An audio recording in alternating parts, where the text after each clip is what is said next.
thank everyone for coming tonight to the meeting of the Mound City chapter, chapter number 1 of the Archaeological Society of Ohio. And here we are at the Ross County Heritage Center. We thank our hosts for allowing us to have the meeting at their facility in Chillicothe this evening. My name is JEB Bowen. My given name is Jonathan E. Bowen. That's where they get the JEB from. A little bit of my own history here as introduction. I got my education from the Ohio State University with a degree in anthropology, archaeology, and for 34 years I worked at a large museum in Columbus. For several years now, I've been the resident archaeologist at the Pickaway County Historical Society, in particular at the Clarke-May Museum in Circleville, Ohio. Any of my contact information is right on the first slide here and on our closing slide. This evening, we're going to be talking about a very, very general overview, a very cursory overview of the prehistory of the Ross County, Ohio area from about 11,000 years BC until about the year 1600. So let's get right into it, please. I should have mentioned, however, because it's very important, so many of you in the audience here have, over the many decades, I've been working at this in Ross County since 1975, 51 years. And over those decades, so many of you have taught me, helped me, educated me into Ross County's prehistory, shared your finds with me. So what I'm giving this evening is really a putting together or a reworking of what all of you tonight have helped me with. So it's really your program. I thank all of you profusely. Thank you. So let's get right into the overview now. Yes, this, as many of us from around here recognize, is an aerial view from Google Earth of Ross County, Ohio, with Chillicothe approximately in the center, the Saldo River cutting through north through south, with Paint Creek heading in from west to east. As you can see, as most of us well realize, Ross County is at the border of the unglaciated plateau to the south and the glacial till plain to the north. Couldn't help but just, especially for some of the viewers that aren't familiar with Ross County, Ohio, we just put in a couple of views of what Ross County looks like in the real world, not on a map. This is a view of along the Saldo River, obviously in the winter time, looking from the till plain into the edge of the unglaciated plateau, the edge of the Appalachian Mountains to the south. So here is a typical wintertime view just south of Chillicothe along the Saldo River. And here's a view from the same spot to the north, with the Saldo River off to the left. Chillicothe and Mount Logan are on the very horizon of this northward view. And again, it's not always wintertime. Here's just a view, an autumn view of the Saldo River south of Chillicothe. And a view of Mount Logan from the north on a very misty October day. And a nice summertime view of the Saldo River right in Chillicothe. And also in Chillicothe, a view of the Saldo River in the wintertime. So again, these folks, as we do today in this area, have to adapt to a very cold environment to a very warm environment. And our last landscape view, then we'll get into a lot of artifact pictures. This is a view of Paint Creek, just west of Chillicothe in western Ross County. Okay, the last and only map that we'll be showing today. The big red dots are the large Hopewellian geometric earthworks about 2,000 years old. We'll just mention them in a cursory manner. The yellow dots are the older conical Adena mounds, but the main reason that we show this map today is look at all of those blue areas. No, they're not water. Those blue areas are where we have any kind of an artifact sample. And you can see the area where we have samples to study are basically along the Selda River, along part of Paint Creek. But look at the humongous areas of Ross County where we don't have any samples. So we work very hard on getting more samples that people share with us to come to their homes and examine. But even with these years, and not just my work, this is work that any archaeologist or either professional or amateur has done ever that's been reported. So there's still humongous areas of Ross County where we have no samples whatsoever, which really limits our interpretations, of course. Anyway, the rest of the program will just be a series of artifact pictures with some brief commentary. The earliest people that left really a lot of artifacts behind that we understand well are called the Paleo-Indian folks. And those are from about 11,000 BC to about 8,500 BC. Those folks were here at the time of the mastodon, the mammoth, the ground sloth, the caribou, and yes, the white-tailed deer, and the animals that we have here today were also here at that time. And they left their distinctive artifacts scattered across all of the Ross County area. I should mention that Dr. Joe Ginrich from Ohio University is doing, with his associates, some of them from this chapter, are doing some really great work on the Paleo-Indian of the Ross County area. But that's another program that they can give at another time. But I salute Dr. Ginrich and his people for doing such great work on the Paleo-Indian. Moving right on to the next time period between about 8,500 BC and 7,500 BC, we have what we call the Thebes Culture. Now, I hasten to add, these cultures are categories that modern archaeologists that we have imposed upon the archaeological record to help us organize the artifacts that were left behind. This is not like a tribe, it's not an ethnic group, it's a category that today we put upon the record. And these names are arbitrary, not of the groups themselves. For example, the Thebes culture here is named after Thebes Gap, Illinois, where some of these artifacts were first described. Anyway, artifacts of the Thebes culture, all those thousands of years ago, are quite abundant in the Ross County area, really. And there's plenty of them to study. These are folks that were the mobile hunters and gatherers.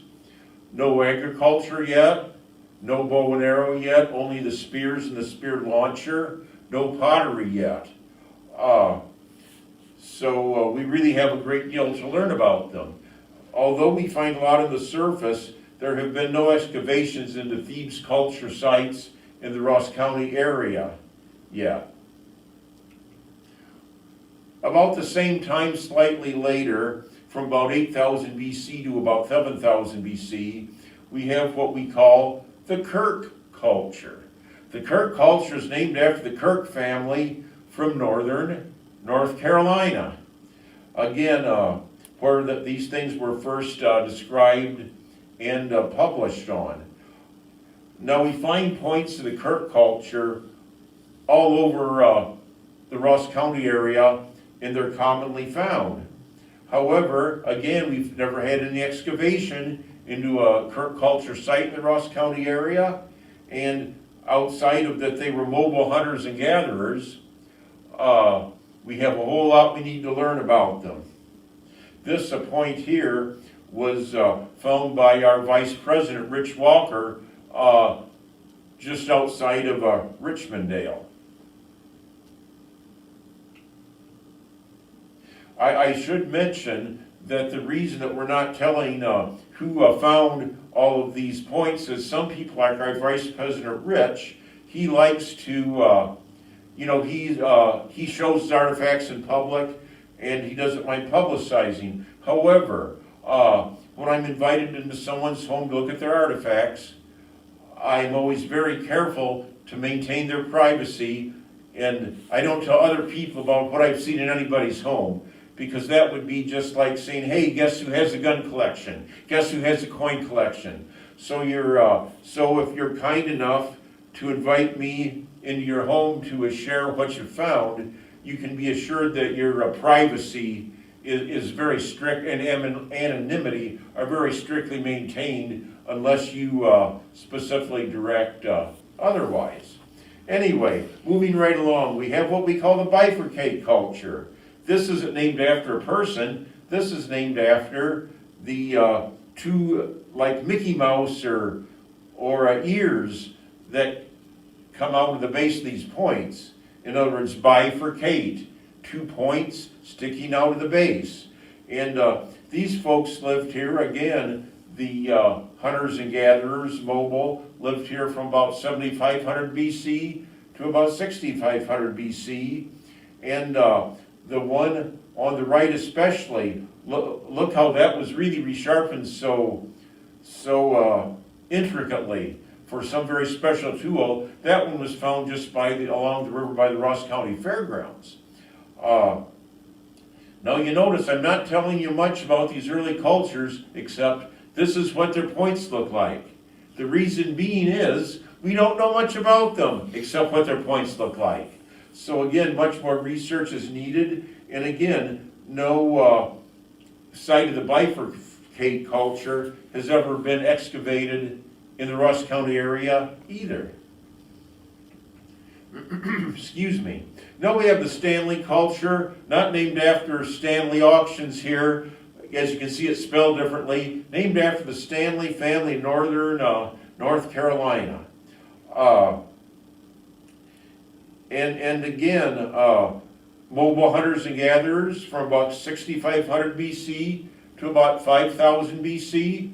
We know very little about them except what their points look like, and that we find them in the Ross County area. Again, no excavations at any Stanley culture right yet.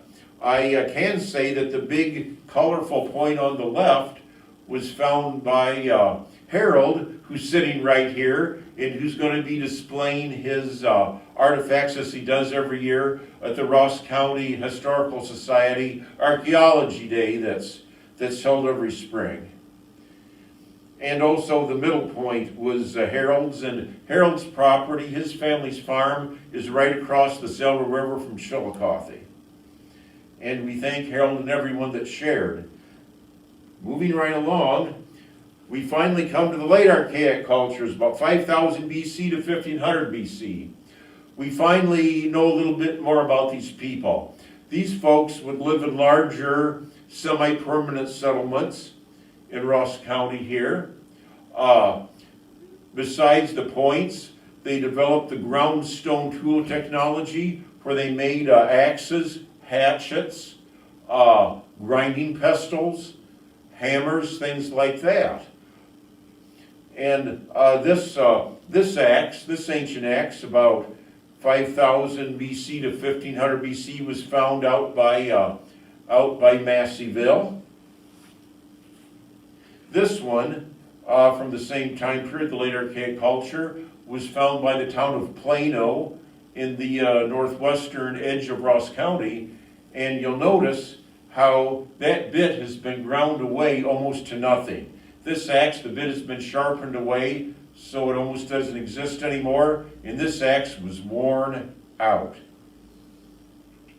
Then we have the At the same time period, the late Archaic, we have from about 5000 BC to 1500 BC, we have the grinding pestles, probably used to grind all kinds of nuts and seeds into flour. And these are commonly found in Ross County.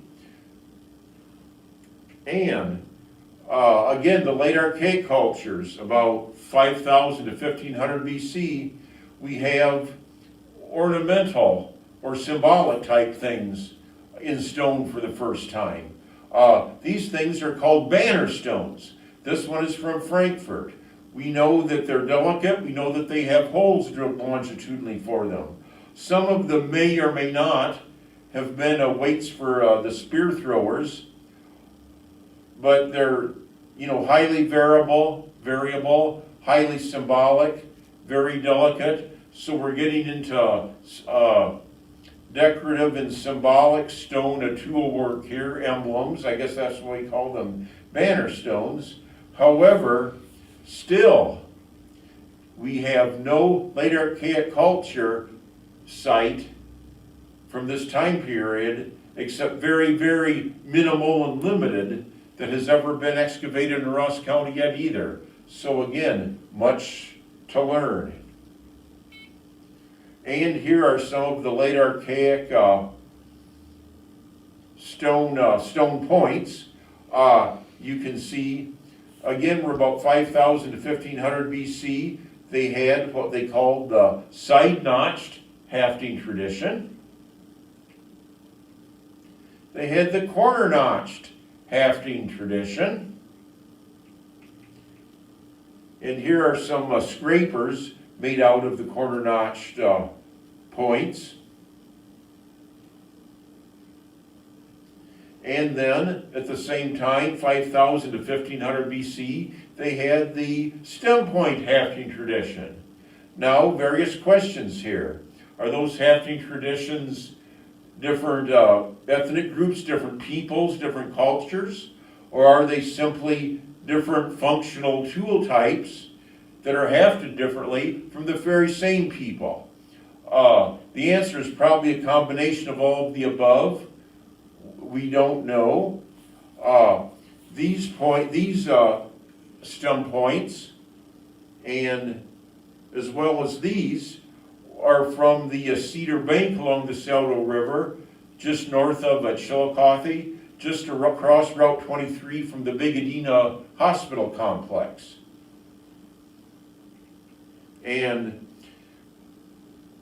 But again, only minimal excavation. We have a whole lot to learn about them. Then finally, we come to the Riverton culture. Now, these little points are sometimes called bird points. Others call them diminutive special knives. Their function is certainly varied. Now, all of a sudden at the Riverton culture here, these happen to be from North Fork Paint Creek, just west of Frankfurt. But sites that have many dozens, even more than 100 of these Riverton culture points from about 2000 BC to 1200 BC are found in quantity all along North Fork of Paint Creek, all along the main stem of Paint Creek, all along the length of the Saldo River from all through Ross County. And the sites where we find them are very concentrated. Again, in maybe an area of 1 or 2 acres, you will find many dozens of these points. So it looks like these folks have at least semi-permanent settlements. However, in Ross County, there has been minimal excavation of one of these sites at the Saber Farms, just north of Chillicothe on the Saldo. But with all these abundant, prolific sites, we don't really hardly have any excavation at any of them at all. So that really should be a priority for our future research. Finally, we're getting to the terminal Archaic period. about 1500 BC to about 9000 BC. These points are very, many different kinds, found all over the county. These folks also made a soapstone cooking vessel sometimes. However, again, with all of these terminal archaic folks, again, before agriculture, before the bow and arrow, before pottery vessels, we still don't have any, except the most minimal excavations of any of their sites in Rouse County either. So a prolific, many opportunities for wonderful work to be done here. And at that same time, they started having the Turkeytails, as they call them, because the bases look like a plucked turkey. These things are always made out of the St. Genevieve flint from the southern tip of Indiana, and they're found in profusion in Ross County, in the whole Ross County area. They're very much concentrated along Paint Creek. Not the Scioto, not the North Fork, but Paint Creek itself. And this is our first manifestation of the later Hopewell folks that really built the Sype earthworks, the Baum earthworks, the earthworks around Chillicothe. For some reason, these things, they weren't, none of them show any evidence of use. They were all usually broken or sacrificed, found in deposits, often of hundreds of them, all the way from a dozen to hundreds. And again, brought in from far away. So this is the first indication that the Paint Valley, which in the 1920s was dubbed Ohio's Valley of the Kings, after the Valley of the Kings in Egypt, because it was so spectacular, ancient remains found there of the Hopewell, that the Paint Valley was becoming a very special place ceremonially and ritually. And at the same time, about 800 years BC, we finally have the advent of gardening and farming. But it wasn't the corn, beans, and squash. It was what we call the Eastern Agricultural Complex. The sunflower, also the chenopodium, that today you can buy at the grocery store at the specialty section. They call it the quinoa. And so we have the advent of agriculture. We also have the advent of commonly used pottery vessels at this time, which of course is a whole revolution for cooking and storage of foods. And we call this culture from about 900 BC to about 500 BC the Marion Culture, after the Marion site in the state of Illinois. The Marion Culture is distinguished by, as you can see, stemmed points. But again, with the first pottery, the first agriculture, there's still not been a Marion Culture site excavated in the Ross County area. So again, a wonderful opportunity for more research. Then we come up to the famous Adena Culture. As most of us will realize, the Adena Culture was named after the Adena Mound. That was named after the Adena Mansion, the Adena Estate, just north of town. And again, stem points, but you can see the resharpening sequence. On the left, we have a point that's freshly made, not resharpened at all. The middle one has been resharpened quite a lot. And look, the one on the right is resharpened to practically nothing.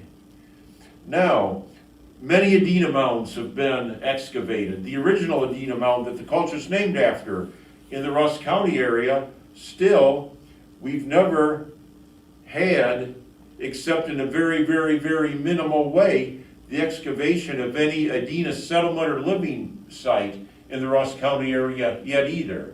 So again, great opportunities for future research. And then towards the end of the Adena culture, about 2,000 years ago, we have what we call the Robbins complex. And again, many Robbins mounds have been excavated in Ross County, but never a Robbins living site yet. Again, opportunity for continued research. The Hopewell Culture, that of course Ross County is famous for being part of the World Heritage Hopewell Ceremonial Earthworks, and for the Hopewell Culture unit of the National Park Service. Typical Hopewell points, again about the year 1 to about the year 400, are quarter notched, usually made out of a flint ridge flint from the Newark area, sometimes made out of southern Indiana St. Genevieve flint. As we know, many Hopewell mounds, including the original Hopewell Mound group, of course by Anderson Station or North Fork Paint Creek, have been excavated in Ross County and well reported on.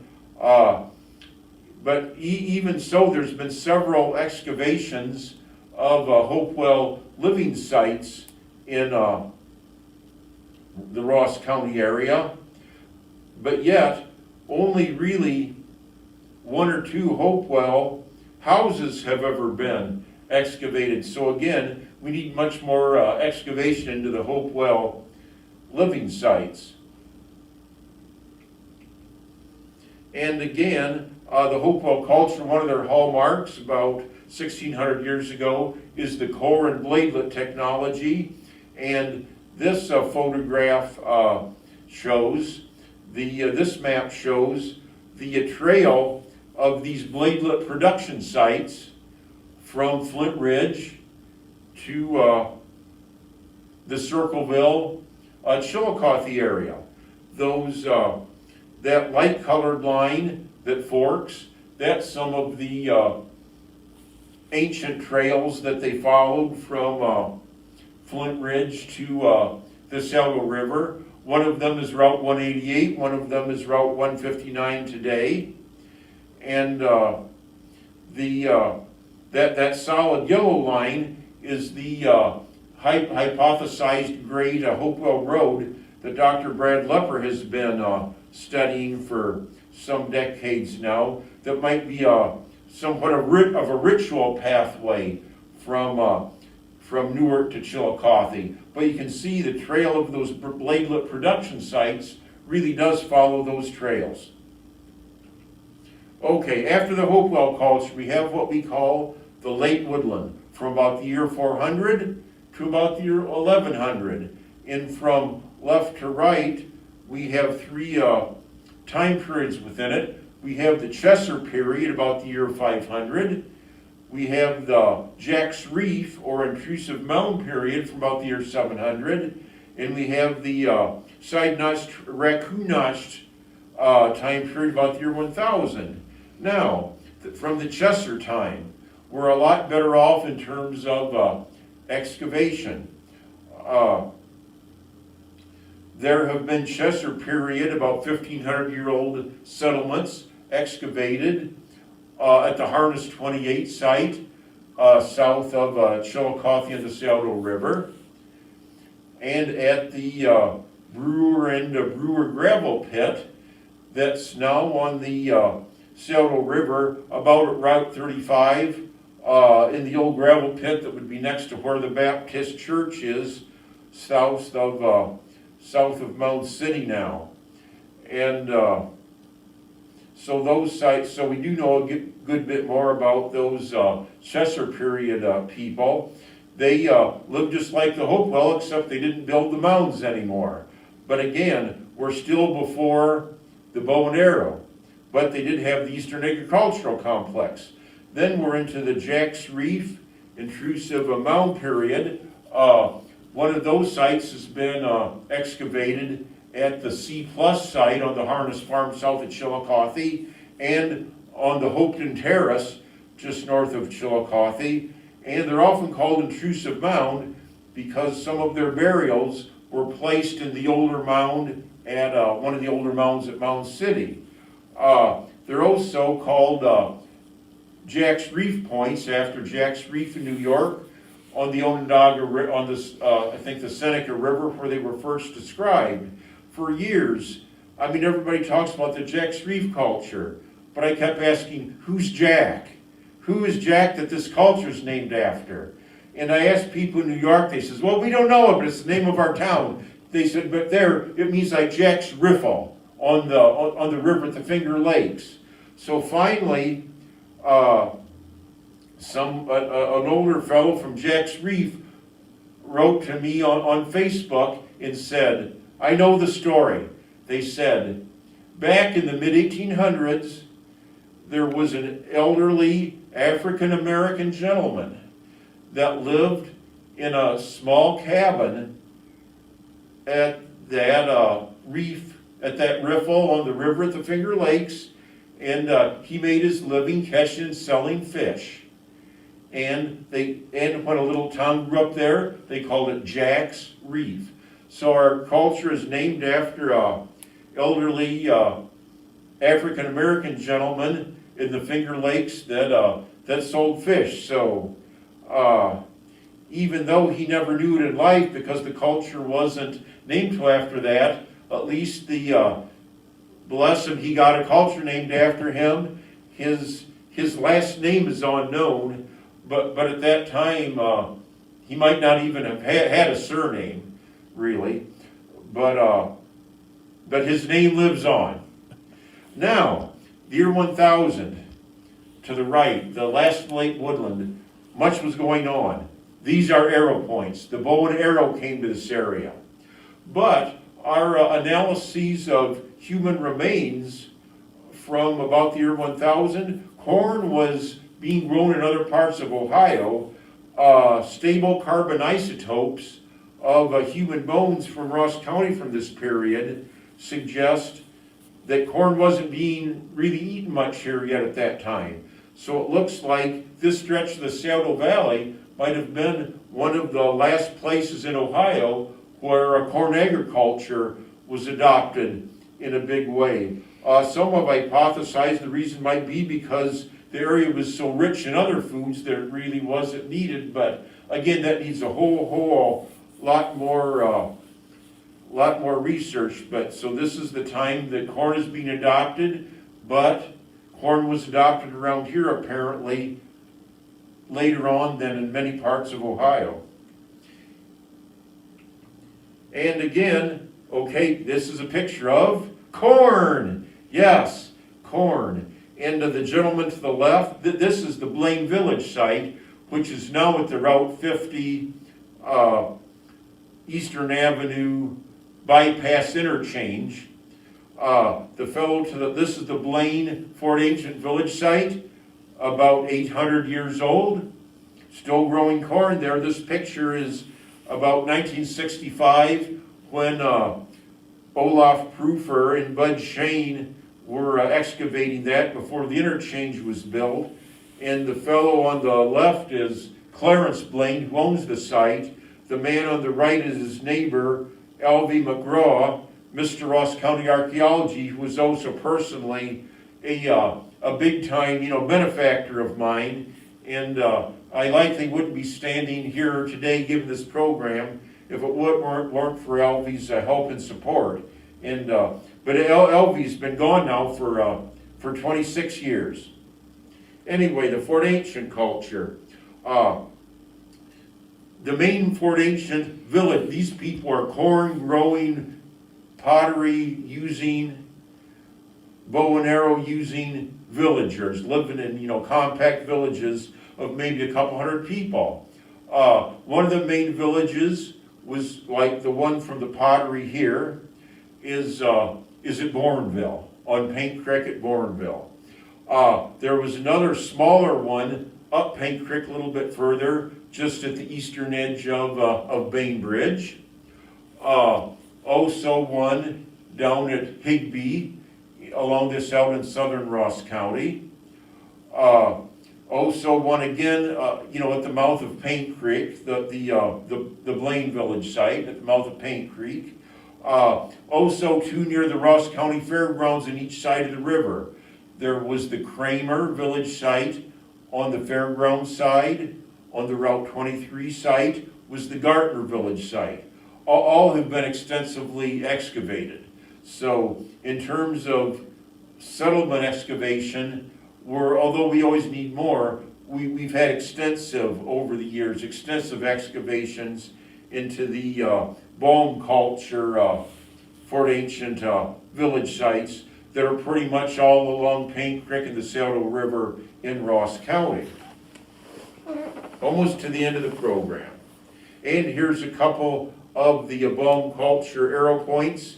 These are from Kramer's near the Ross County Fairgrounds. And you can see some had the serrations, some didn't, again about 600 to 800 years old. Then, we're coming to the end. Around 1450, we had what we call the Little Ice Age, where the growing season shortened. And this is called the Madisonville Culture.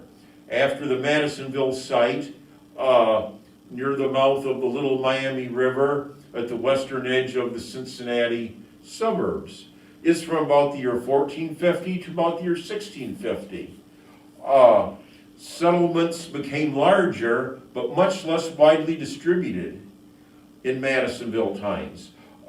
They're known for their very distinctive type of bifacial scraper. Here, you find one of those scrapers, you know you have this late Madisonville period. But in Ross County, the only known Madisonville culture settlement is at the mouth of Salt Creek into the Saldo River at the very southern edge of Ross County.